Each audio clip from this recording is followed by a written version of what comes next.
Cinema St. Louis's The Lens is now the takeup.com, a place to gather after the film is over. I'm your host, Joshua Ray, and fear not, all your favorite episodes of The Lens featuring all your favorite guests are still here in your feed, just a little refocused. Stay subscribed to us here for future episodes, and you can follow along for new ones and more at the Takeup STL.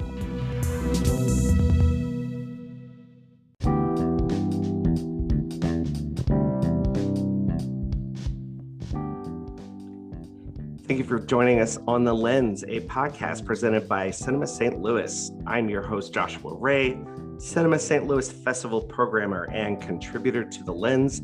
I am joined by my co-host, Andrew Wyatt, festival programmer and managing editor of The Lens. Hi, Andrew. Hello. And Kayla McCullough, festival programmer, social media manager for Cinema St. Louis, and guess what? Contributor to The Lens. Hi, Kayla. Hi. Every other week, we will focus on one underloved or underseen film.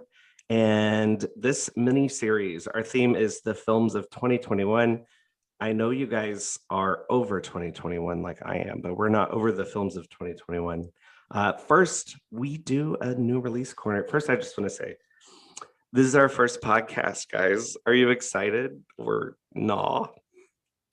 No. No. We're all feeling our ways out. We've never done a podcast before. We're all a bunch of film critics. We're all a bunch of writers hunched over keyboards. So please forgive us for being a bunch of nerds, for not knowing how to speak, et cetera, et cetera. But we're going to try it. So, well, I'll speak for myself. I'm a nerd hunched over a keyboard. Oh, yeah. First, we're going to talk about some new releases from the past couple weeks, maybe some from the next week.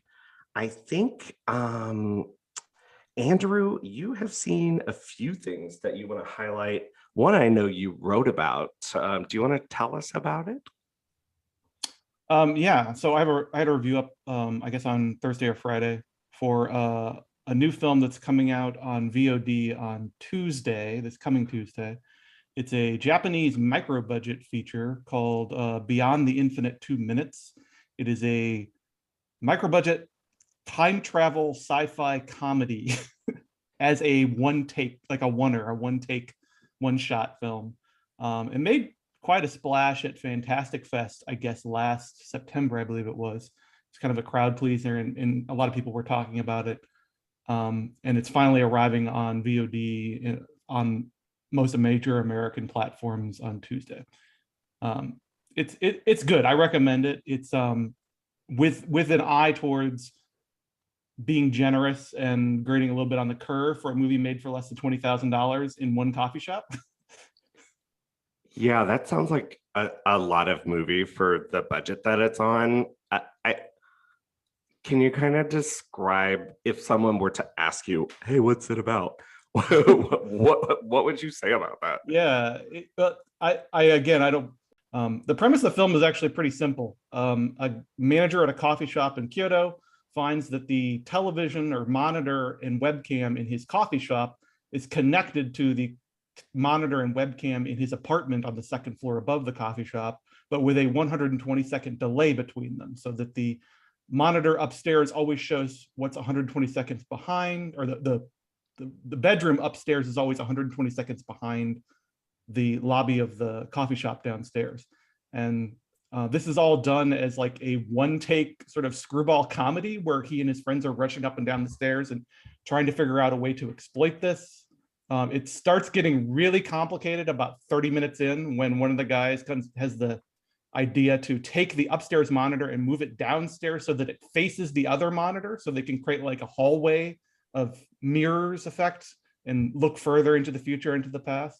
It's pretty funny. It does start getting a little head spinning. The comparison I've been making is, if you've ever seen the indie time travel movie Primer from 2004, it has that similar, wait, what's going on? Like, you almost need, like, it's a lot of fun. I think it carries itself well on pure momentum. Yeah, that was me remembering how to remember Primer. Yeah, it's not a puzzle box film, I will say that. It's a sheer momentum screwball comedy sort of thing. But after I saw it, I sort of go, I need an infographic to sort out what the heck just happened there. Well, it sounds exciting. I love a brain twister, but I mostly love a screwball comedy. I know Kayla does too. So, Yep. all right. It's fine. It definitely falls into that Japanese comedy camp where a lot of the comedy relies on sort of over the top mugging and characters who are just sort of stock archetype comedy relief characters. But it's a 70-minute film, so I'm not sure what else it allows for. I feel like you just called me out because that's just me, stock character mugging all the time. Okay, so that's Beyond the Infinite 2 Minutes, and you can read Andrew's review at cinemastlouis.org. And then you saw and liked, I believe, The House. Yeah, that was a film that was released on Netflix last Friday. I guess it's a film. They're treating it like a film, like it just plays as one fell swoop. It's not divided into episodes, but they're also labeling it as a series on Netflix. I'm a little confused. Like as with most things, TV and film are starting to get very fuzzy here. But it's an animated anthology film. I believe it's a British production. Stop motion stories, 3 stop motion stories, completely unrelated, except that each one is about a house. And it seems like they use the same house model for all 3s, but I don't get the sense that there's a continuity of storyline. It's just 3 little stories. Definitely has a horror vibe to it, especially the first 2. And then it kind of moves into maybe a little bit more of a fairy tale like mode. I liked it. If you're an animation junkie or a horror junkie or a fantasy junkie, I definitely recommend it. I don't want to really talk about too much about what the content is. The first one, the only thing that was a little unusual about it to me is that the first chapter is humans, and the second chapter is anthropomorphic rats, and the third chapter is anthropomorphic cats. And there doesn't seem to be a reason for this. Like it's a choice that I have there's no relationship to the story for why that choice was made. But I guess who doesn't like anthropomorphic rats and cats? So I like one, but not the other. We should probably announce right now that this is a pro cat podcast, and I won't hear anything else. Thank you. I guess we're pro rat now too. Yeah, it's good. Like, as with most things, when people pour a lot of money and time into great stop motion, you can almost turn the sound off and just marvel in the visual details. The production design is beautiful. The character designs are great. Good voice acting too. So sounds incredible. It kind of goes into the next thing that we want to talk about is that the Sundance Film Festival is going on right now, and it's all virtual this year. And it's so cool to just kind of access these things that we would typically have to wait to see or might not ever see. The ticket prices are kind of costly, but if you're gathering the family in the living room, it's certainly worth it to see some of these movies that will be lauded throughout the year, some that will not. One that I've seen is After Yang, which is Kogonada's new film. Kogonada is a great film essayist, and you might be familiar with him from some work that he's done, some videos that he's done online, and in particular, one that he's done for Criterion Collection about Ingmar Bergman is one of my favorites. But he had his debut, Columbus, starring John Cho and Haley Lou Richardson, which was just this beautiful little film that managed to get a lot of critical attention. I don't want to say a lot about After Yang. It is certainly a higher budgeted film. It is a soft sci-fi, and I'm saying soft in many ways. It is another film after Columbus about grief and about a family dealing with the immediate aftermath of their, what do they call it? Tech sapien son, who's having some problems. And that's all I'll say. It is a very sincere film. I think it's going to get a lot of attention. It's an A24 film. They kind of ebb and flow with the amount of attention that they get, but no matter what, because it's A24, someone's going to look at it. It stars Colin Farrell and Jodie Smith-Turner, and who play the parents, and they're just really incredible. And I'm so glad Colin Farrell is, back at work. I think it's been forever since Widows was his last thing. I won't say too much of it because Kayla, you're covering Sundance in some capacity, right? Right. And I'm not gonna say anything else about After Yang because I'm pretty sure you might cover that one. So I will leave that there. I covered something last week. Pedro Almodovar's new film Parallel Mothers. It opened locally this weekend, and I don't want to get too heavy into it. It is a very it is a film you could easily spoil, but I don't think you could spoil what's great about it and the experience. It's one of his better films, probably in the last decade. I don't know that it's as great as Pain and Glory. Did you guys see Pain and Glory with Antonio Banderas? Yes, I did. No, What unfortunately. what did you make of it? I know it was lauded, but I don't know that everyone loves it. Yeah, I remember liking it. So this was like way back, like in, I guess, was this like fall 2019? Yeah, 2019. So Yeah. this is the one that's sort of an autobiographical film Yeah. about Antonio Banderas is Pedro, essentially, right? This one feels very autobiographical in the sense that it is about the recent history in Spain. That is one thread of it. The other thread is a very typical Pedro movie about Penelope Cruz, who has maybe never been better.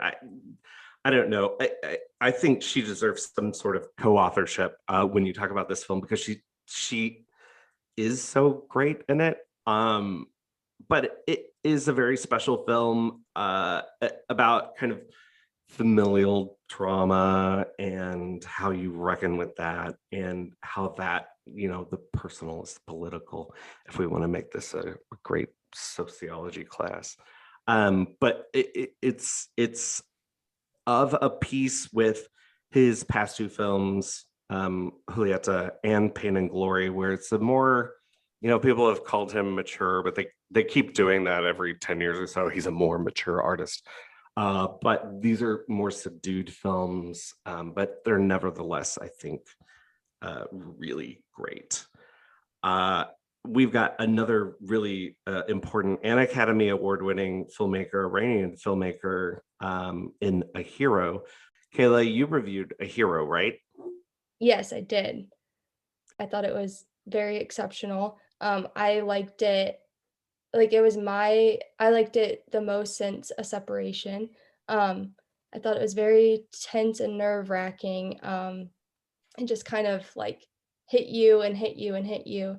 And that's the thing about his films is that they're tense, but they're not traditional. They're maybe the way that they're structured are suspense narratives, but they're suspense in more, I guess, humane or recognizably humane things. Mhm.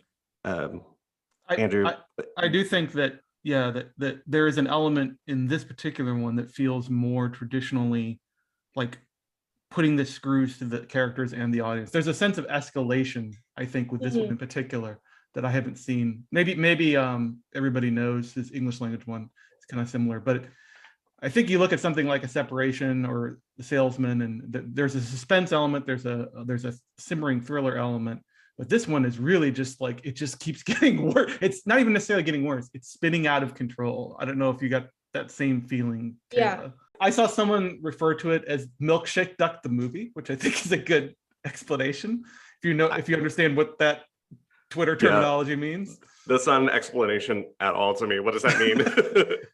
Well, it's very much a film about how like there's the public and viral fame can sort of latch on to someone and lift them up without necessarily knowing the full story or necessarily knowing all their like worst behavior, and how that now we're in this like up and down cycle where like somebody gets virally famous and then stuff comes out of the woodwork about how maybe they're not as great as we thought they were and their story starts to fall apart. And it's that phenomenon writ onto like a contemporary sort of Iranian drama. Well, I would say that his best since Separation is a pretty big endorsement. I think he has an Oscar since then, and I don't, I'm gonna keep bringing up Oscar stuff because I could keep it all separate in my head, but that's my sports. So I don't mean to frame anything critically in an award sense, but I y'all are gonna figure this out very soon. I do love the Oscars, and he's got one since then. So just to kind of frame it in a way that my sports mind, meaning my Oscar mind, has it. But well, let's get into our film of the week. I think this is definitely one that won't win any Oscars. We should also mention before we leave Hero that it is now available on Amazon Prime as of Friday. Like, you don't have to go to the theater to see it. Perfect. Dear God, your presence graces the air, and soon everyone will see. Hi, are you Maud? Yes, hi. It takes nothing special to mop up after the dying. You're prettier than the last one. But to save a soul, that's quite something.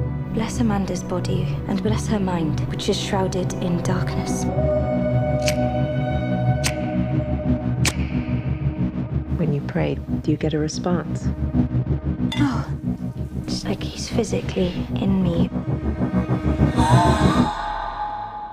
So here at the Lens, our whole thing is that we want to spotlight, I should say focus on, because it's called the Lens. That's a much better pun.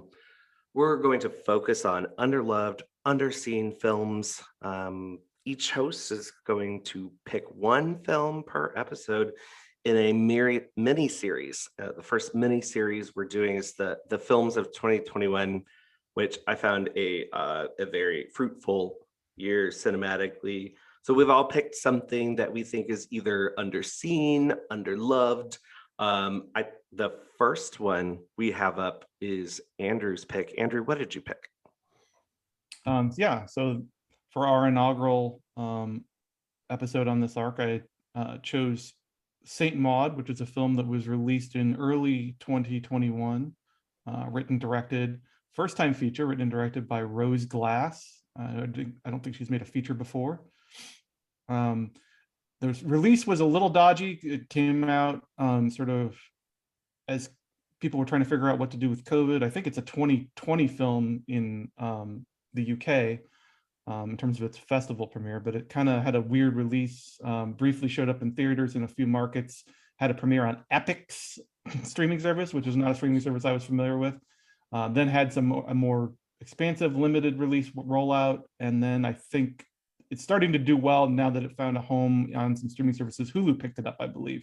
So that's where, that's the reference point. If anybody wants to watch it after our discussion, you can stream it on Hulu. You can also rent it pretty much anywhere that has, typical VOD rental. So this is my film. I chose this film mainly because I think it just barely missed our cutoff in our big best films of 2021 feature article we just did for the Lens. I had some kind of scoring system, and I think it was my first film that got dropped off at the end, so I kind of wanted to highlight it. It's a horror film. I love horror, so. Poor Saint Maud just can never make it. This is a film about a woman named Maud, who is a palliative care nurse in a seaside town in Yorkshire, Great Britain, and the very strange private personal religious mythology that she has built and how she practices it and how that comes to a head in her relationship with a patient and her relationship with God and other forces potentially. So a very dark film, A24. So if I say A24 horror, you probably have a good idea what you're in for. Not necessarily Insidious style jump scares, more slow burn, psychological, but also a very good pun, slow burn. Yeah. We'll get to that. And it's worth stating here that our discussion today is going to include spoilers. So this is not a spoiler-free review. This is more of a discussion with spoilers. I might have already spoiled it. I don't know. I guess that's ambiguous enough, almost as ambiguous as this film until the very end. Yeah, literally the last second. Right. I've seen this film a couple times now. I sort of knew right away when I first saw it, I guess it would have been back in February of 2021. I knew right away that it was something special. And it did end up, I think it is my favorite horror film I saw last year. I watch a lot of horror films, most of them really bad. And this one pretty quickly sort of ascended to the top. And it was the film to beat for the rest of the year in my mind. And I go to you guys are maybe a little more mixed on horror here and there. But one of the reasons I picked it, again, because it just sort of barely made the cutoff. It's a first-time feature, and when somebody comes out of the gate really strong as a first-time feature filmmaker, I always like to highlight it. It's a woman filmmaker, Rose Glass, who's never made a feature before. So I feel like there's a lot there that's interesting and worth highlighting as a film that I think more people should see.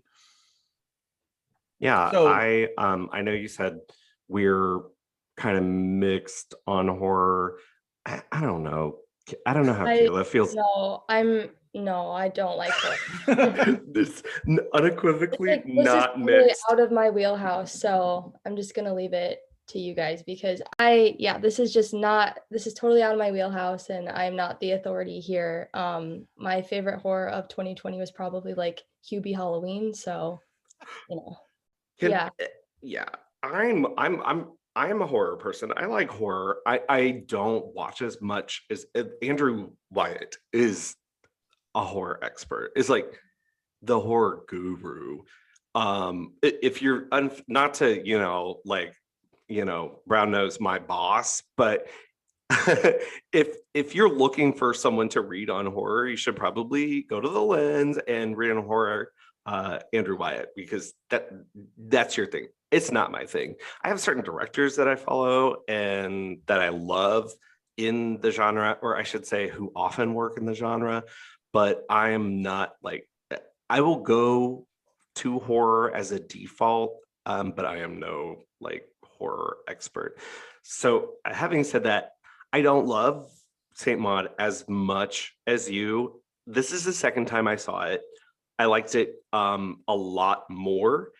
I think I came away this time with more questions than the first time. I'm not sure how some things work together in it, but I should start by saying what I love about it. As a debut, it is so confident as a debut. It's unbelievable the amount of, I know this sounds stupid, but the detail in it, and specifically about what this main character is going through, and the cutaway shots to like her like scratching her own skin and messing with her thumbs, like to build suspense and horror through these very small details is important, because this is a movie that it has you suspend disbelief with regard to what's actually happening with its main character. So the way that this filmmaker has built this world, I think, is so special. Mm-hmm. Yeah, there's a lot of, I'm glad you brought up the scratching, because it is worth, I don't know how much we're going to be delving into like content warnings when we talk in detail about films, but this is a film with a lot of self-mutilation, self-harm in it. Mm-hmm. So that's just something to be aware of. But perhaps unsurprisingly, since it is a film about sort of religious mortification, religious ecstasy. So Kayla, you said that this isn't, horror isn't your wheelhouse. So how do you, when you see a film like this, that's, again, this is A24 horror for all that implies. Yeah. This is sort of arty horror. How do you come at a film like this versus whatever? Sorry.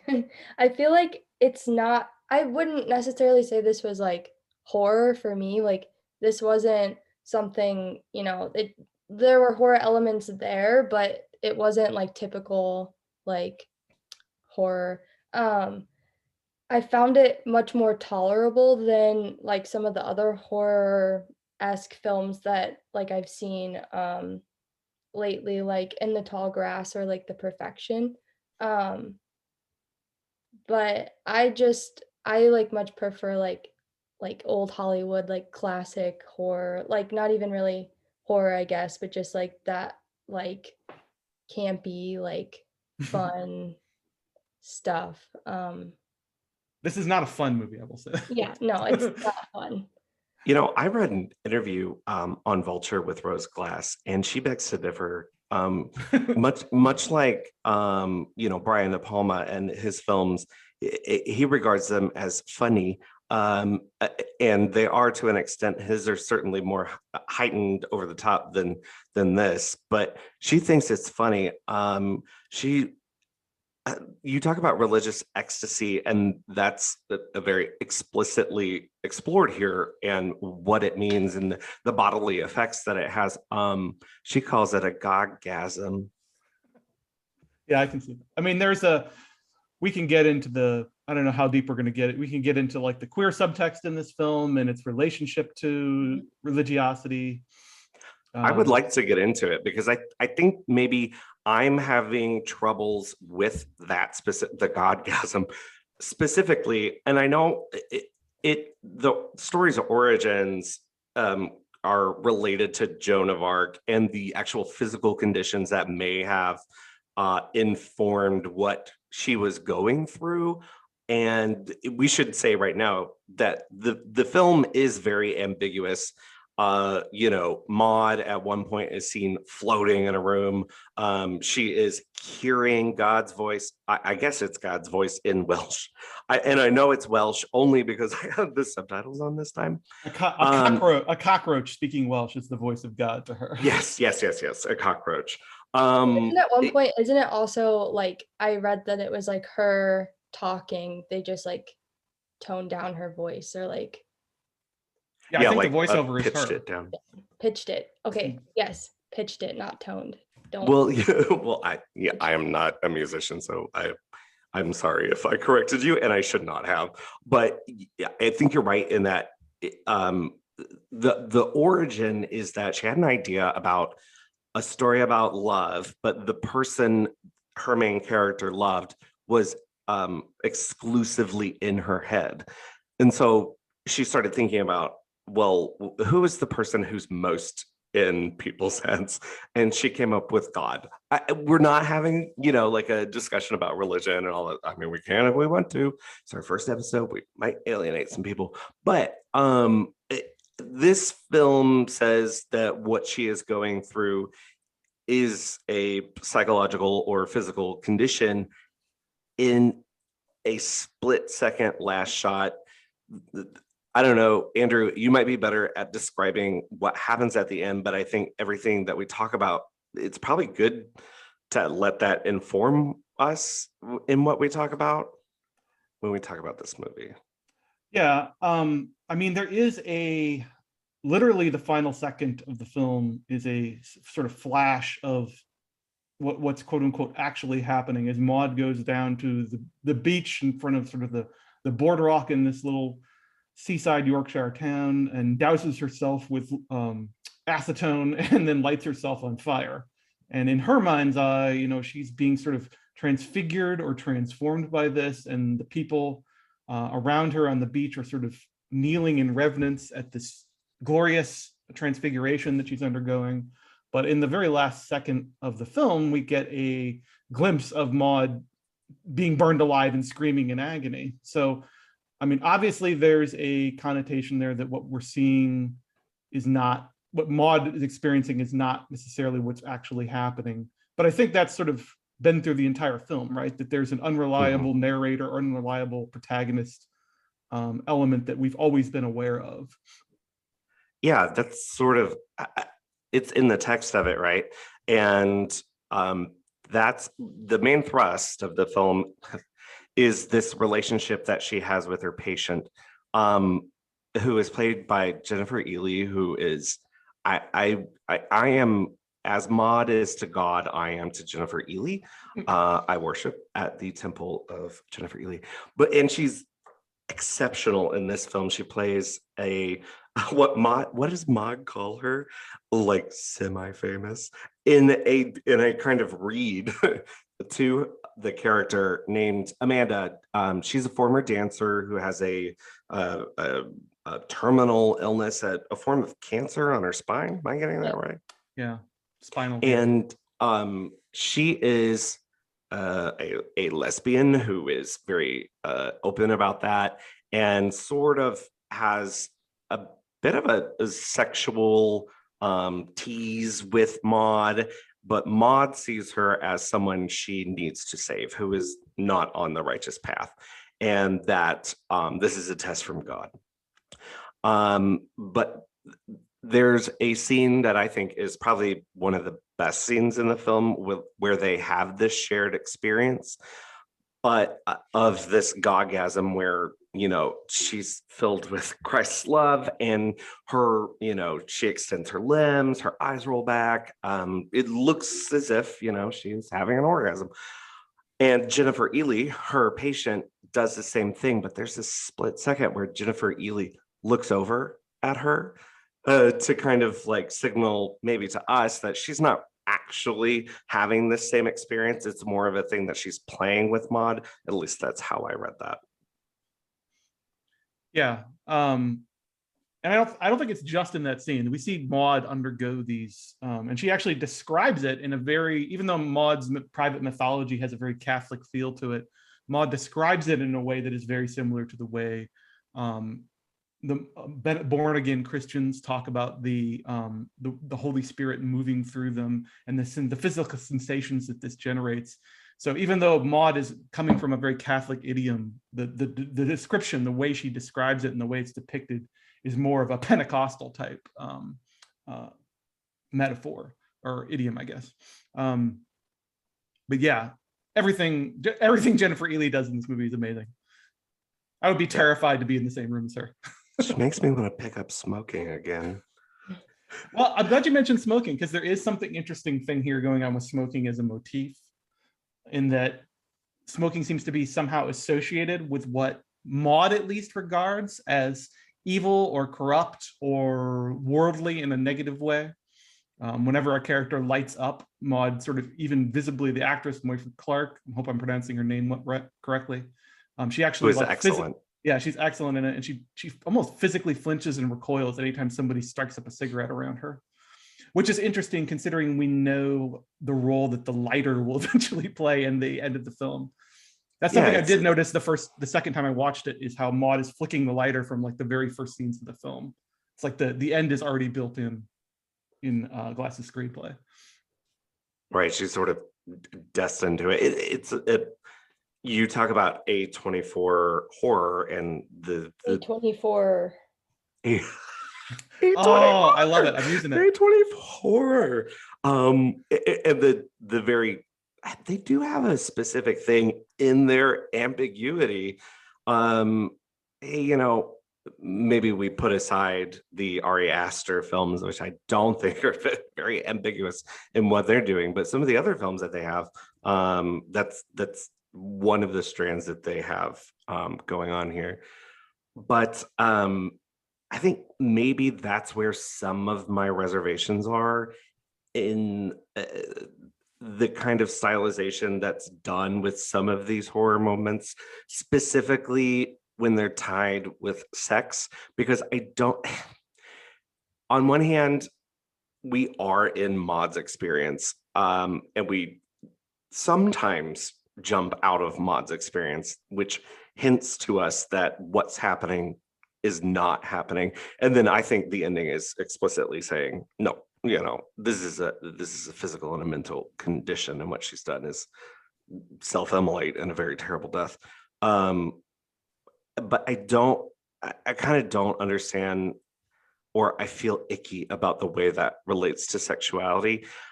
Just a specific instance is that I think we're meant to feel like the beginning of the end for Maud is when she has sex with that fat guy. And I'm like, oh, come on, really? Is that the thing? And again, content warning, let's be clear, she's sexually assaulted by that fat guy. That is tricky in the way that it is depicted in the film, because it starts as something else, and by the time it gets into, you know, and Maud has said no, and then, you know, that is the downfall, or at least the beginning of the end for Maud when she kills the dude. Yeah, it's I think it's more, in my mind, it's more part and parcel of Maud briefly reverting into what I call her bad decisions party girl mode. We know that her conversion to this heterodox form of Catholicism has been relatively recent. We know that it was precipitated by a crisis, at some kind of incident or crisis at her workplace that was very that sort of covered up and hushed over. We don't ever really learn what exactly happened, but we know it was bad. We know that she had to leave the hospital where she worked. But we know that before that incident, she was a little bit wilder, and that the Maud that we see on screen for most of the runtiming of this film is a relatively new creation. She's reinvented herself with this religiosity. So I view that, I mean, her going to sort of the bar, her dressing up in a certain way, going to the bar, drinking, taking a guy home, you know, servicing a guy in completely different guy in the toilet. Like it's part of her momentary reversion to that old pattern of behavior because she's feeling disillusioned. She's feeling like God is no longer talking to her, that she's failed him in some way. I did make a note this time because from the original time, I was always struck, the first time I saw it, I was struck by how many interesting things are going on structurally in this film. And it's a 3-act film, but the 3 acts are very unequally distributed. The first 45 minutes, the first act constitutes Maud's interactions with the relationship with the artist up on the hill. I'm sorry, I'm forgetting her name, Amanda. And there's a 10-minute second act that involves Maud's sort of fall back into her old ways. And then after that, there's a 30-minute reassertion and transfiguration phase when Maud rediscovers her faith. So I always thought that interesting, that it is sort of a 3-act story, but it's been sort of tilted in a different way. And that scene you're referencing, where she just brings home a guy from a bar and has sex with him, that comes during that sort of brief second act phase. And I also think it's doubly kind of fascinating because Glass manages to squeeze another entire 3-act story into the first act, that Maud's coming to the house where Amanda lives, developing a relationship with her, and then falling out of that relationship and going away is in itself kind of a neat little 3-act story that's been nestled into the first act. And one thing we should say about this film runs 82, 84 minutes. It is to her credit that she packs it in the story that she does within that time frame. And you're right, by the time you get to her, you know, initial like dissolution of the relationship with Amanda, you're kind of like, oh, what else? What are we in for next? I'm super scared. But I don't know. As far as, we should say that you did say it's a slow burn film, and that Kayla, you mentioned that it is that kind of horror that maybe gets under your skin. We should say that there are moments in this that are extremely violent and very frightening to me, certainly. Yeah. I don't know how you feel about it. No, I No. don't. No. Should we just stop talking about it? No. There's so much more to unpack, though. The mortification stuff to me, like her picking at her skin, the nails, the thumbtacks in her shoes, to me, that's like eminently more disturbing than somebody being stabbed with a pair of scissors. Oh yeah, for sure. I agree. It all comes back to like flagellation, right? It's like the way that she does her prayers. She puts, what does she put down on the ground? Like dry beans and popcorn, unpopped popcorn kernels. Oh my god. Yeah, all of that is more creepy to me than like anything else. Just her and how she like chooses to harm herself. Right. And again, obviously there's 2 things going on here. There's our contemporary understanding of, you know, self-harm as a manifestation of psychological disorders, psychiatric disorders. And also, obviously, there's the element in which self-harm is used as a gateway by the religious to ecstasy, to religious ecstasy, to visions, to communion with the divine. Mm-hmm. I do think that you're right, Josh, in that there's a semi-reactionary element to the screenplay. But I think it's helped a little bit by the fact that Maud's beliefs are not normal, if that makes sense. She is a heterodox believer. She's not practicing some kind of stringent ultra orthodox Catholicism. She's practicing something that is way off the deep end on her own. I mean, she's talking to cockroaches. She's following her own code, which, I think if you told her that, hey, you made this up, she wouldn't agree with that. It came to her, or she somehow it was revealed to her the right way that she should be practicing this private faith.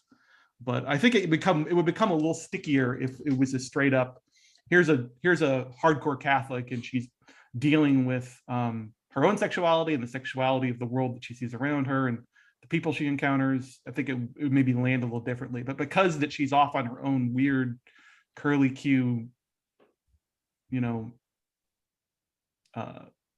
it's not exactly apostasy. I don't know what to call it. It's heterodox. It's some kind of weird heresy that she's developed just for herself. Are you saying that the perfect double feature of, to go with Saint Maud would be Benedetta? Yeah, I mean, I got that, like a little hint with like the romance with her, like between the two. So, I mean, I kind of picked up some of those vibes. And there's definitely something going on in the way the relationship between the erotic and the sacred in both of those films. Although again, Benedetta approaches that with a much more open mind, obviously. Yeah, and I guess that's the conservatism of the sexuality in it. Part of it is that it is Maud's perspective, but we're often let in outside of Maud's perspective. So it makes me feel as if the film feels that way. Earlier you teased ideas of queer sexuality, of this being kind of a queer metaphor. Can you explain what's going on there? Well, I mean, I don't think it's too subtextual. I think we can see in the film that Maud clearly has an issue with her own sexuality. She may be attracted to women, and she may be bi, she may be lesbian. I don't think it's clear, but we know that part of her religiosity is helping her deal with that, with the discomfort or her unacceptance of that. I do think that it is. I don't think it's a major theme in the sense that I think it's part of the larger question that Maud has about understanding who she is and what why she's been put here on Earth. The film I actually think of that when I first saw it, the film that I actually thought of, weirdly enough, was Mean Streets. In that, I feel like it's another film. As much as Mean Streets, and we can get into the Scorsese discourse as much as we want, but as much as Mean Streets is sort of held up as sort of the early gangster picture, I think it's just as much a religious film. It's about a character. The main character in that film is wrestling with, what the heck does God want of me, and how am I supposed to interpret the signs or visions or the way that he is or is not speaking to me? How am I supposed to interpret that, and what exactly is being expected of me here? And those are the same questions that Maud is asking. It's an excellent point that you bring up. B. Ruby Rich writes about Mean Streets as a kind of queer story because of the adjustment or the oppression of the queer self and how that can manifest itself violently, which it does in Saint Maud. If you're reading it that way, and like you said, it's not really subtext. It's all right there, and especially the way that Amanda and Maud, their relationship, which we should note that section of the film, I believe, specifically recalls Persona, Ingmar Bergman's Persona. We have an actress who's going through something, and then we have her nurse, and they're kind of torturing each other. In Saint Maud, there's a religious element, and surprisingly, I'm sure you could read, and people have in Persona, a religious element, surprisingly downplayed for Ingmar Bergman, God's silence himself. But here it's a more explicit experience. Yeah, that's another good comparison. Now we have a triple bill. Oh my God. Quadruple bill. Benedetta too. Okay. Oh my gosh.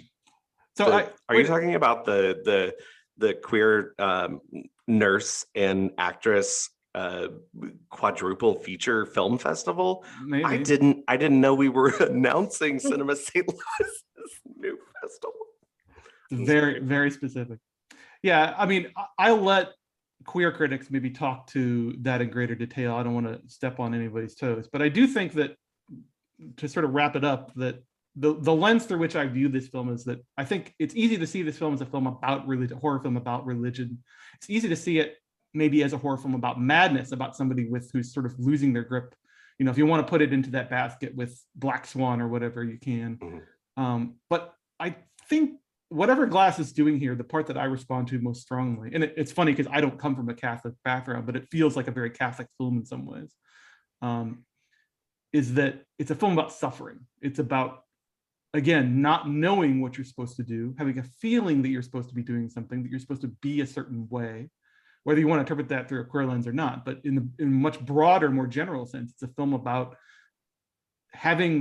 being in that horrible space between absolute certainty about something, whether it's factual or faith-based, and on the other hand, having absolutely no idea what you're supposed to be doing. It's being in that vast gulf between those two poles and feeling like there's something you should be doing better or something you should be doing differently, or that maybe you have a mission or a purpose or a reason and you haven't figured it out yet. And that's on you. It's not because, you know, in this religious context, it's not because God is failing. And Maud actually has a moment of doubt in the film where she says, maybe you're just not doing this right, God. Right.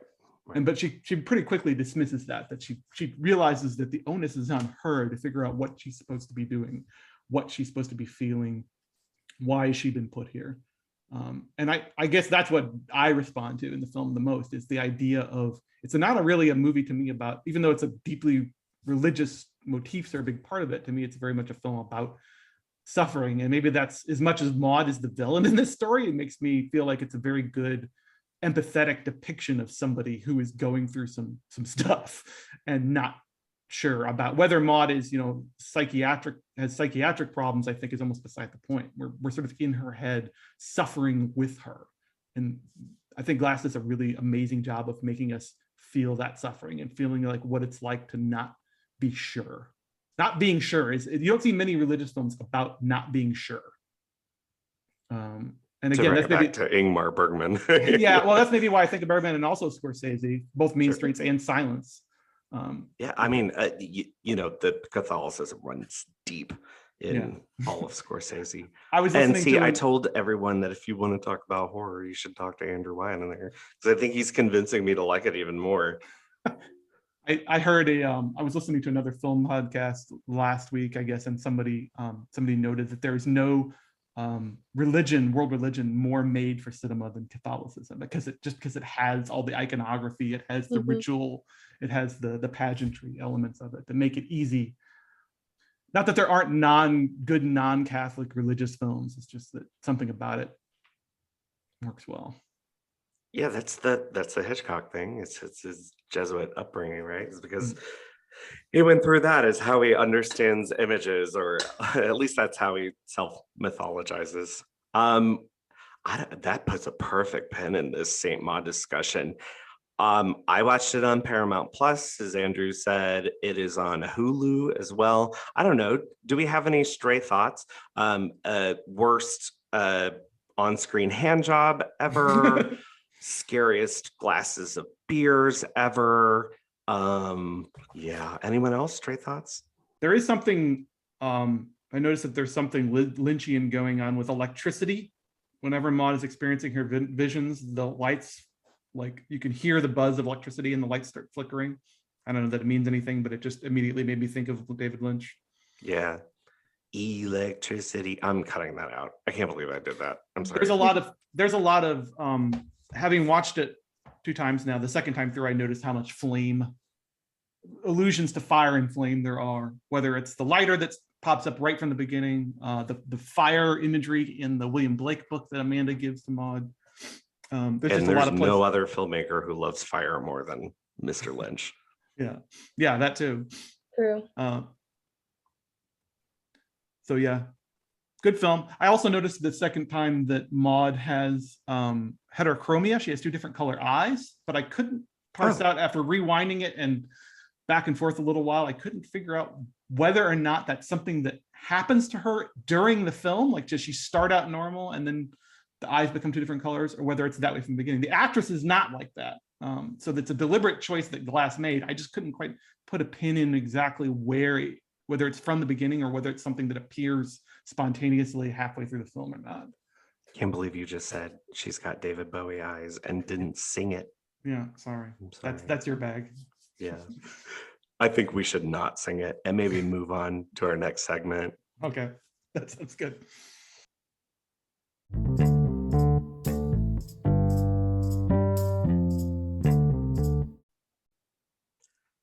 All right. So every week we're going to wrap up with a fun game or something of the sort. This week we're going to do Superlatives, the Films of 2021 edition. Come up with some best in show stuff, some very silly things, some serious things, talking points for all of us. I will say, if anyone is interested, I would point us to the piece that the three of us contributed to based upon our kind of hive mind favorite things of 2021. And the whole idea was that, I don't know, it was such a great year for the movies that we wrote about 30 films that some of us really loved, some that were our, personal, that we were personally championing. I don't know. There are just 30 great write-ups about 30 movies that I think everyone should go to. So that's at cinemastlouis.org. You can read that at the Lens. Okay, these are things that we did not write about there. And the first one I'm going to go to is my best one scene performance is Harriet Sansom Harris in Licorice Pizza. She plays an agent that Alana and what's his name? Alana, yes, goes to, and she is completely unhinged. I think the implication is that she's probably on some pills, but Harriet Sansom Harris also had a great two scenes in Paul Thomas Anderson's previous film, Phantom Thread, but she's just got one here, and I think it's among the wildest performances, and she's just so good. And then I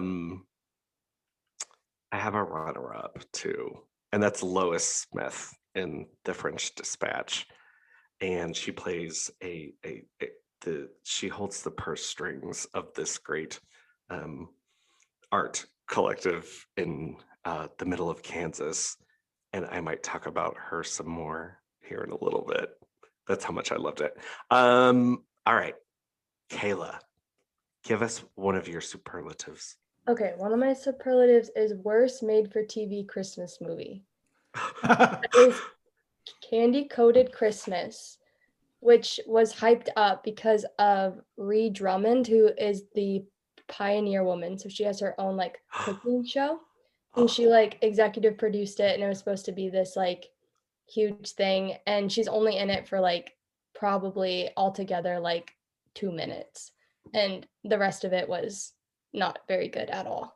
This is one of those streaming Christmas rom-coms. Yeah, not even Hallmark worthy, sub Hallmark. It was even worse than Lifetime, the worst Christmas made, or worst TV Christmas movie I've ever seen.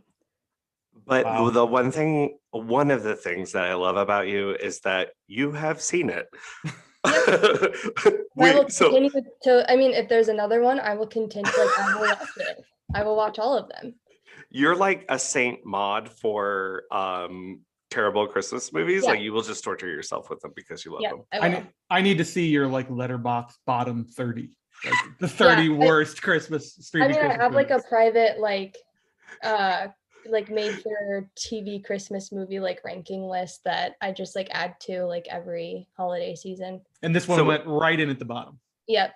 So do you remember where we can see it? I'm not going to watch this on Discovery Plus. So it was made they had hyped it up, they were this is our like, and I think it was like also like in production with like the Food Network too. So they were like calling it like they just So a cross promotional disaster is what it Food is. Network film. A Food Network film. I had high Wow. hopes and I was let down immediately. So I don't know. We'll see what happens next year. Yeah, I'm looking forward to Candy Coated Christmas 2, A Coat of Many Colors. I did it. I love it. Okay, you guys don't love it. Andrew, stop me. You're next. Okay, I'm going to do something like hyper specific here. This is my Oh, we're going hyper specific now? yeah, my the best 2 cuts, like back-to-back edits of 2021 that I saw were in an Iranian film by the director Mohammad Rusalov. I hope I'm pronouncing that correctly. Yeah, last year was an amazing year for Iranian films, weirdly. Seems like had a lot of great ones all at once. This is an anthology film about the death sentence in Iran. So 4 different stories about, in some way, related to the death penalty and how it's executed and how its place in Iranian culture. And the first segment of it's a good film. I do recommend it. It's currently streaming on Mubi. If you have Mubi independently or through Amazon or another service, then you can watch it right now. But the first segment in particular is a real powerhouse. It's a great sort of introduction. Like all anthologies, it's a bit uneven overall, but the first film ends with 2 of the most brutal like seconds I've ever seen in a film like this. I don't even want to spoil it. I'm just going to go say see it, because the last 2 cuts, which sort of come bam, bam, one right after the other at the very end, and then the last shot sort of lingers for another 30 seconds or so, is just, it punches you right in the sternum. It's unbelievable. Great Sounds stuff. incredible. Sounds very different from the things that we just brought up. But these are our voices. But All it's right. it's one of those things where like the moment I saw it, I go, ooh, that's the cut of 2021. I could feel it right now. I'm trying to think of cuts of 2021.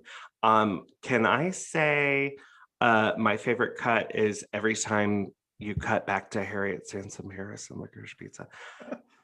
Okay, I'm gonna go with best line delivery.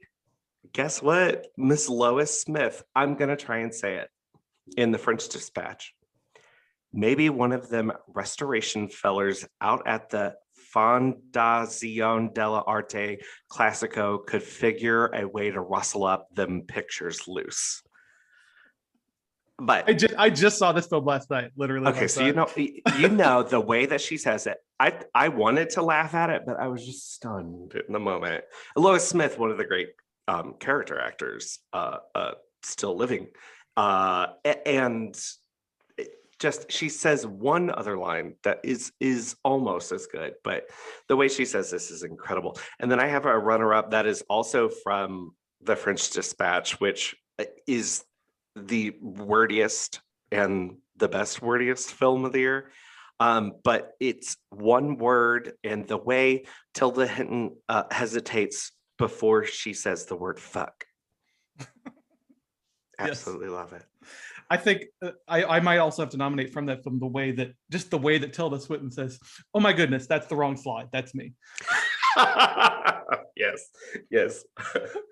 Perfect. She's Tilda kind of doing her forever. Snowpiercer, like a little bit of a toothy delivery in that. Some great tooth acting. Yeah. Kayla? Okay, so the next one is the most obscure use of HAIM. And it's not Licorice Pizza, but it's in the Netflix original romance Last Letter from Your Lover, which randomly had like a clip of an original song that was only in the film for like less than a minute. Does that mean it's like Oscar? Like it can be nominated for best song at the Oscars now? So Yeah. wait, it's an HAIM song original to the film. Yes, they wrote it like and performed it for the film. Like, oh, I want to see this at the Oscars. I want to see like a Disney film, whatever that James Bond theme was, and this like up against each other. Yeah, because she's not going to get nominated otherwise, which is not me saying that. It's just it's just reality. I love her in that movie. Yeah. I love all of them in that movie. That movie being Licorice Pizza, which is the more specific HAIM feature. Well, since we're highlighting this as like a good song, can I like go out and get the song? Like, is it? Yeah, I think do I have to buy the soundtrack? No, I think you can just listen to it like on, like, you know, your preferred music service like Spotify or Apple Music. What's the name of it again? The name of the song? Cherry flavored stomach ache. And it says music from The Last Letter from Your Lover. Like, that's the full title, right? Is Cherry Flavored Stomach Ache from the last letter from your lover. Also used in the trailer, apparently. Ah, very good. Wow. Andrew, you're up next. Okay. I'm going to talk about, I think this year we didn't really, sometimes I put some superlatives into our best of lists about things that aren't films, limited series, docuseries or narrative series. I didn't really do that this year. So I do want to highlight a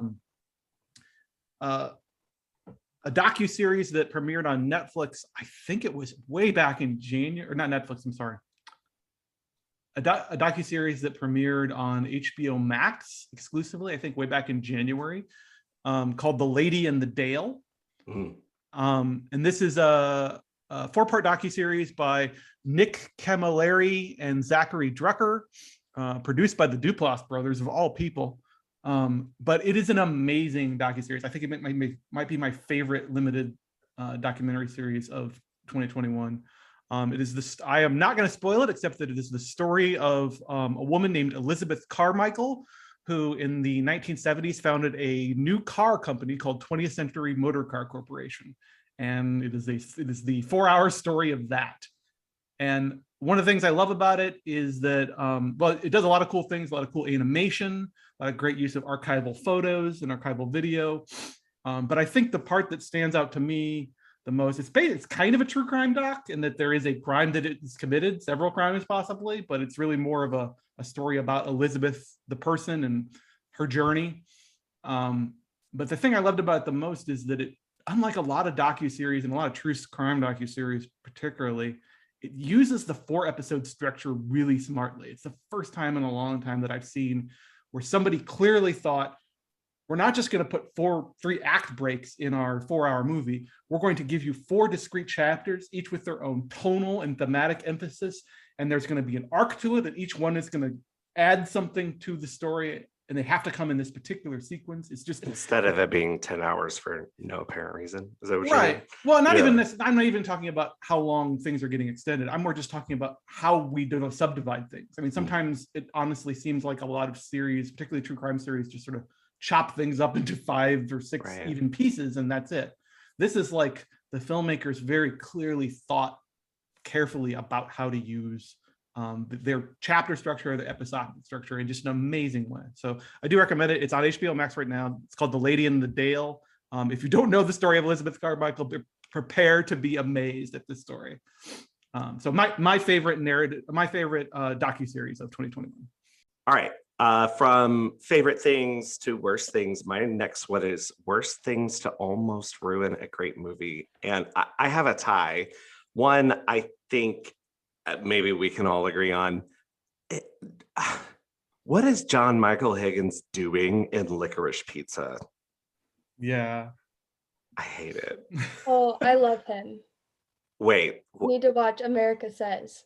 No, On the game show. I like John Michael Higgins. Oh, you just don't like him in Licorice Pizza? Why is he doing that? That Asian mockery thing is so gross. Yeah. I understand why it's in there, but I agree that it's badly executed. Whatever. I don't think that there's a malicious intent there, but Yep. Jesus, it really does come off badly. I should explain it. I think that so he has a Japanese wife. He's in 2 scenes. He has 2 different Japanese wives in them. And each time he does this very exaggerated fake Asian, fake Japanese accent that is very over the top. And I think the reason that it's theirs. It's very much in line with what the film is about. It's about just terrible men and the way that they treat women and the way women are kind of, oppressed through microaggressions or macroaggressions. I think the film thinks it's funny though, and it isn't. And I think it's just kind of unfortunate. Kayla, I know you said at some point that John Michael Higgins was in your superlatives. Oh, well, no. Okay, let me rephrase that. I would say when we were talking about like the conversation surrounding Licorice Pizza, that was my next superlative, which is like the worst conversation surrounding a film. And that would, for me, get Licorice into it. Pizza, I just can't take it anymore. The arguments, like the blatant misreadings of the film, like we don't really have to get into it, but I'm just, enough is enough. Like I'm over it. Be comfortable never talking about it ever again. Yeah. I'm very comfortable never talking about it again. However, it is driving me crazy too, because it's very clear that either people that are having that conversation haven't seen the film, or maybe never took like a media literacy class, like just completely reading it the wrong way. All right. The other thing maybe we can all disagree about is the other worst thing to almost ruin a great movie is Benedict Cumberbatch in The Power of the Dog. Yeah, we're gonna have to. Yeah, sorry, we're going to disagree there. I understand why he's doing this very performative thing, because that is what the character is doing. It takes me so far out of the film. He is in a different register. He is in like, I don't know what movie he's in. It gets better as the film goes along because, I'm not going to say anything about it, but you figure out more about that character. But even then, Benedict Cumberbatch, you are grinding my gears, and you continue to do so. But Andrew, tell me why I'm wrong. Well, I mean, I can't. Sometimes performances, like why performance does or doesn't work, I don't know that we can argue about it. And I was ready to come for him. Like my knives were out because I do not like Benedict Cumberbatch in an American accent. Like I don't think he's ever really 100% pulled it off. Agreed. And his performance in the film adaptation of August Osage County is one of the worst fucking American accents I've ever seen. Very bad. Oh, can I have one F-bomb? I'll allow as many as you want, and I'm keeping this in. Okay. Yeah, that August Osage County accent just gives me nightmares to this day. But I was prepared to come for him on this, and I actually really enjoyed it. I don't know what I had the kombucha girl reaction, like somebody when I first read about this film, that Benedict Cumberbatch was playing a Montana cattle rancher. Ooh, that doesn't sound right. Oh, but he's a carpetbagger East Coast Ivy League guy who's play acting as a cowboy. Okay, now I'm there for it. And that's not even the additional layer that I'm talking about, that as far as how the character is performing, but there are still just basic things that I think he still doesn't have the American accent down, which is something that drives me crazy with some other performers, and varies from time to time. And I am not talking about Nicole Kidman right now at all. We could talk about a film that I loved this year that I haven't seen many people talk about, called The World to Come, and I'm not going to go on about how great it is, but Vanessa Kirby is in it, and she is normally an actress I love, and she can't quite wrestle herself around the American, 19th century American vernacular. Something about it just isn't landing, and it kills me because I love the film, but it's a little bit of a wince every time she opens her mouth. Can we agree that the two people who do nail that, a very specific time and a very specific tone of speech, as far as movies have taught me, Ruth Negga and Tessa Thompson in Passing. Oh yeah. Other great performances that I wish more people were talking about. That was a one-off. Oh, we have so many superlatives. Kayla, I think it's your turn though. Okay, I think this is my last one. So I would say A film that I was the most surprised about this year was Stillwater. I liked this movie a lot, and I think I'm completely alone in this. So That is not true, because I was rereading your review because you put it on your top 10 list or top 30, and I did notice a few other people on Twitter, in the film Twitter sphere, talking it up as like, people are not talking about this movie. It's like Todd McCarthy's one of his best films. yeah. Not at all like hitting the same notes that you talked about, not all being exactly what you expect. Okay, cool. That makes me feel. So you're not 100% alone in the wilderness. Yeah. There are some people out there who are with you on that. And I still need to watch it. So I'm Me too. it's in my to watch pile, thanks to you. Yes, exactly. That's why I wasn't going to touch it with a 10-foot pole, but Kayla put it on our list, and Kayla wrote a great review of it, and I've been meaning to catch up with it too. Okay, Andrew, we've got one more from you. One more? Okay. Well, you know what? If you've got more, we'll take them. I'm kind of going by the seat of my pants here. I'm going to talk about a film that just came out, I think, in theater and VOD in December, I want to say, called The Novice, which is another first-time filmmaker, Lauren Hadaway. I'm calling it superlative because I'm going to say it's, and this may not necessarily be true, but it's what comes to mind, is that best sound design of 2021. This is a film in which Isabel Furman of Orphan fame, now all grown up, she's been doing it's been kind of a good year for her. She's done a few different roles in horror films and so forth. But this is quite unlike anything she's played before. She's playing a young woman who comes as a college freshman to a fictional college in Ontario and decides for no particular reason that she's going to become the best novice rowing team rower in the history of the school, just because she decides this. And it becomes this kind of terrifying psychodrama about being inside her head and the horrible things that she's going through, that she's putting herself through mentally and physically to achieve this. Kind of starts out in like a Whiplash, Black Swan mode, and then turns into something else entirely. But the sound design in this film is amazing. It looks cool too, but I think the sound design is what struck me. And I want to highlight it because Lauren Hadaway actually comes from sound. She started out, she actually has a really strong resume now as a sound editor and a sound mixer. She actually worked on Whiplash, so I feel like that's in there somewhere. And I want to highlight it just because I think it's a good, solid film, great character, sort of dark character study, but also because I think it puts the lie to this notion I think a lot of us internalize as critics, is that good filmmakers necessarily come out of like a cinematography tradition, that like everybody who becomes a good director starts out as a good cinematographer, thinking about mise en scene, thinking about framing and composition.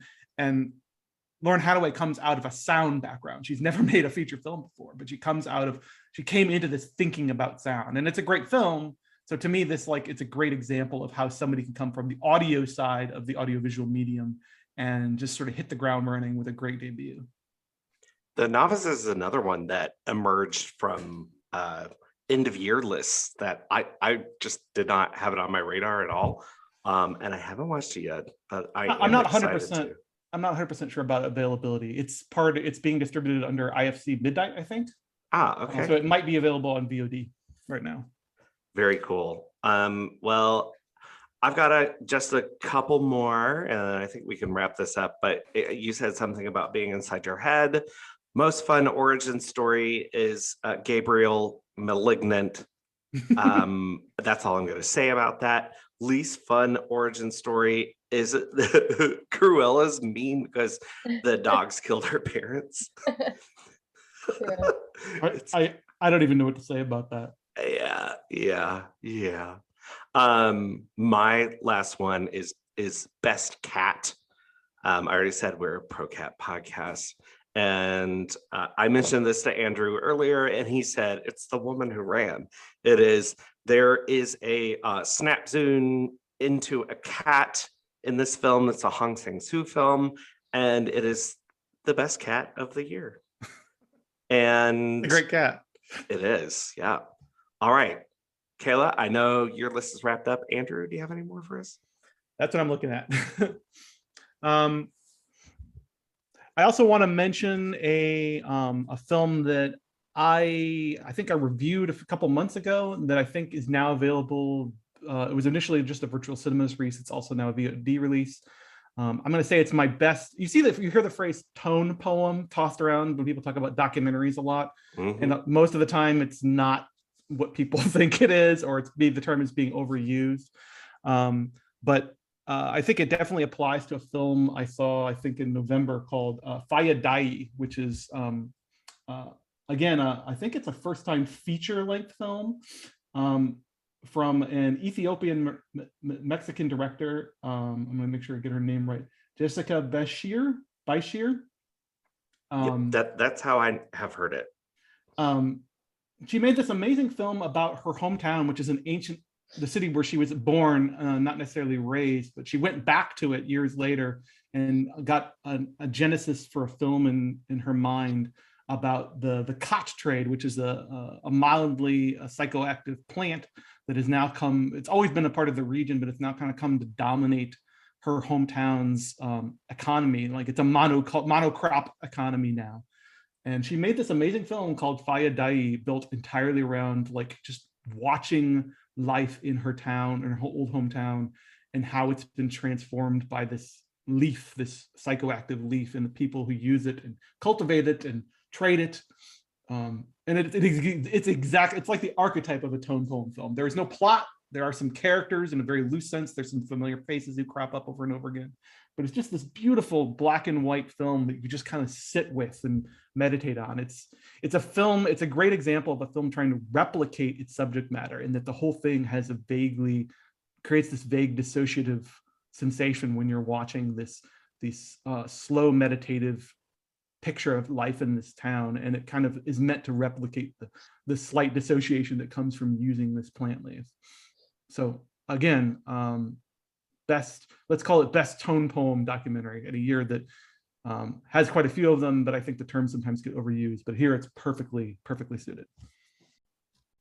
Well, we have done it. We've recorded our first episode. Woo! Next week, we've got Kayla's pick for our theme, films of 2021. Underseen or Underloved was on Kayla's top 10 list, a documentary called Cusp, which is available on Showtime right now, and any over-the-top Showtime subscription you might have. I've got mine added on to my Amazon, so I'll watch it there. As we exit our inaugural episode, we're going to do one thing that's been good for us, an endorsement. And then if you can, go ahead and give your socials. I'll start. I have been reading, I'm really trying to say this on our first podcast. This is so stupid. Apichatpong Weerasethakul, his book that is the production diary of his film that came out, hasn't properly screened here yet, other than at SLIF. His film that is touring called Memoria, that stars Tilda Swinton. It is a book that is a great answer to the film, because the film is all about, timelessness, but he's got production diaries in it. He's got pieces of script. He's got personal essays. He has all of his research in there, and it's in this beautifully bound book from Firefly Press. You can order a copy through Metrograph if you aren't as adventurous. Firefly Press is out of the UK. You can get one shipped over here too. And I'm Joshua Ray. You can find me at Crispy Retinas on Twitter, Instagram, Letterboxd. Yeah, I think that about covers it. Kayla, what's one thing from you? One thing from me is definitely rewatching old films that I used to love or that I haven't seen in a long time. So I've been trying to make it a priority to at least watch one of those once a week, just to kind of feel something. The therapy, I get it. My first movie of the year I did with intention was Phantom Thread. So I'm trying to bring Never Cursed energy into 2022. Right. And yeah, you can find me on Letterboxd. It's just my name, Kayla Wakala. So yeah. And Andrew, what's one thing from you? One thing from me. I am reading right now a monograph in the Midnight Movie Monograph series, which I believe is out of the UK. They've done some nice pieces on cult films like Theater of Blood and The Brood. But the one I'm reading right now is on Plan 9 from Outer Space, actually, by a great author, Catherine Coldiron, who I met via Twitter, I think, and I saw her recommend. She's been recommending this book. It's a monograph. It's a hardcover, but only 100 pages, and it's actually so far I'm about halfway through, and it's an amazing monograph. It does exactly what I want out of a monograph, which is not necessarily a deep dive exegesis of the film, but it has that. But it's really, she's using it as a way to talk about bad film and why bad film specifically, you know, Plan 9 being sort of the urtext of the bad movie. She's using it to talk just really smartly about what the role of bad film is and how it can teach us in ways necessarily that good film doesn't always teach us in the best way. So it's a great, if you love Plan 9, it's a great book for that, but it's also a great sort of treatise on the role of bad film and criticism and film appreciation, and why, and also looking at sort of mechanically why Plan 9 doesn't work versus why another film might have made it work. So very good. Plan 9 from Outer Space under the Midnight Movie Monograph imprint by Catherine Coldiron. And speaking of good film criticism, where can they find you? I'm on Twitter at Arachnophiliac is my handle, and you can also find me on Letterboxd at AWyatt76.